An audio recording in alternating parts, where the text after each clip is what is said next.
Hey guys, welcome back to another episode of the Nicole Vignola Show. Today we're going to be doing Dear Nicole dilemmas. Love that you're all writing Dear Nicole, so thank you for that. You may have noticed that I've been categorizing the dilemmas into topics, so today is all about regret.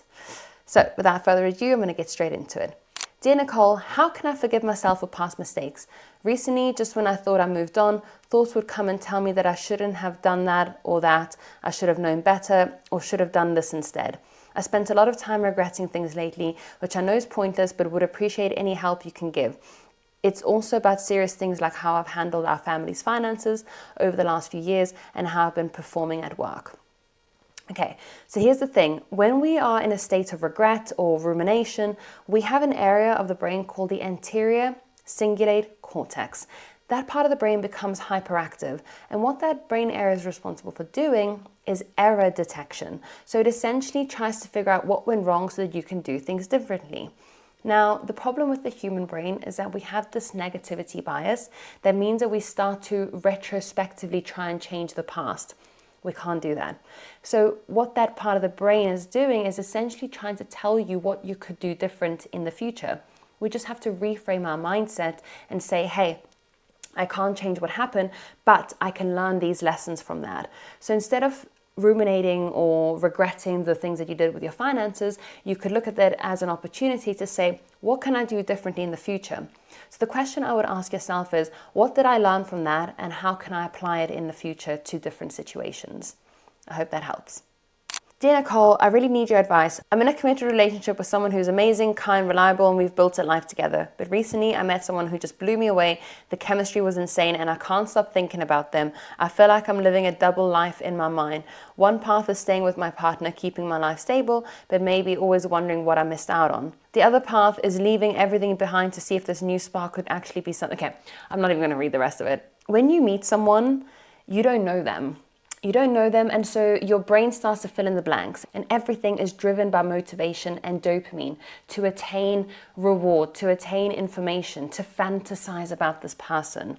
The chemistry is going to be insane because you don't know this person, and so it's going to activate parts of the brain that want you to find out about them. And the problem is that you're mistaking your long-term relationship for boring.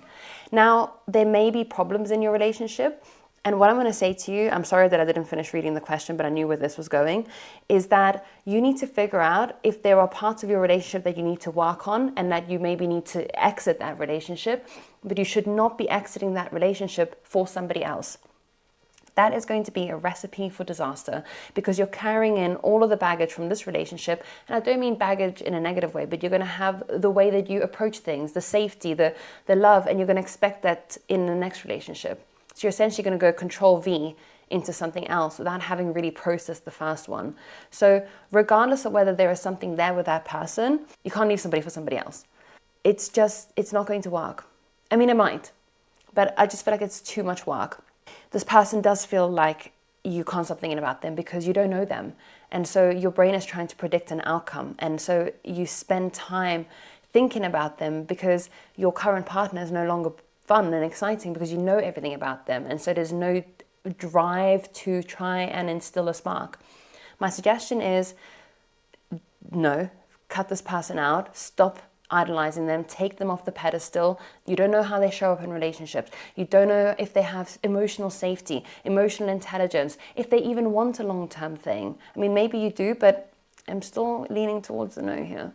Figure out if you need to fix things in your relationship and reinstill some spark. You can't fake love. You can fake a connection. You can't fake real love. So if you have real love with your long-term partner, then my inclination is to try and work on that and reinstill the connection in that, because you can't do it the other way around. You can't fake love with somebody you don't know. I hope that helps. Dear Nicole, I'm freaking out. I spent years working on a passion project and it's finally about to take off. But here's the problem. My best friend just told me they're launching something almost identical and they've got a big investor behind them. They have no idea I've been working on the same thing. If I launch now, it'll look like I'm copying them and it could ruin our friendship. But if I tell them the truth, they might beat me to the punch and I'll lose my shot. What do I do? I will regret launching and risking the friendship or regretting telling them and losing everything I've worked for. I'm a little bit confused as to why your best friend doesn't know what you're doing with your passion projects. But if you were working on it on the side without communicating them, If they're really your best friend, then you can probably have that conversation with them, and you could probably maybe collaborate together. Like, if they're truly your friend, look, I know my best friend, if she was doing something similar to me, I'd be like, hey, we're doing the same thing. Like, let's uphold each other. There's space for both of you to grow. There might be the ability for both of you to be in that same space, and it doesn't need to be competition. Personally, I would speak to them because they are your best friend, even though, as I said, I do find it a little bit confusing that neither of you know each other as projects, but it is what it is. You won't be risking the friendship, and if this person is not willing to support you regardless of what you tell them, then is that person really a friend? I guess is the question that I want to ask you. Hope that's helpful. Dear Nicole, I've been feeling guilty about something. A few years ago, I was going through a rough time and I ended up saying some really hurtful things to one of my closest friends. We had the hugest falling out and we haven't spoken since. I recently saw them at an event and she seemed happy, but it brought back a lot of regret. Part of me feels like reaching out and apologizing, maybe to even try and fix things, but another part of me worries that bringing it up now might just dredge up unnecessary pain and make things awkward for both of us. Should I reach out and risk reopening old wounds, or let it go and move on and hope they're doing the same? They probably haven't moved on. They probably have their own sentiments towards what happened. So personally, I think it's always best to have these things out in the open and discuss them. So definitely reach out, because there may have been a lot of things left unsaid. It'll probably help them as well, or help her, to consolidate what happened. You'll probably end up regretting it for the rest of your life if you don't say something. And if they were a close friend, which you said, one of my closest friends, then they probably would want to hear from you, whether it be an apology or an explanation. So definitely reach out. Guys, thank you so much. There was only 4 around regret, so I hope that you found that helpful. Please like, comment, subscribe, and as always, drop your dilemmas in the comment section or in the form below, and I'll be able to answer your questions every single month.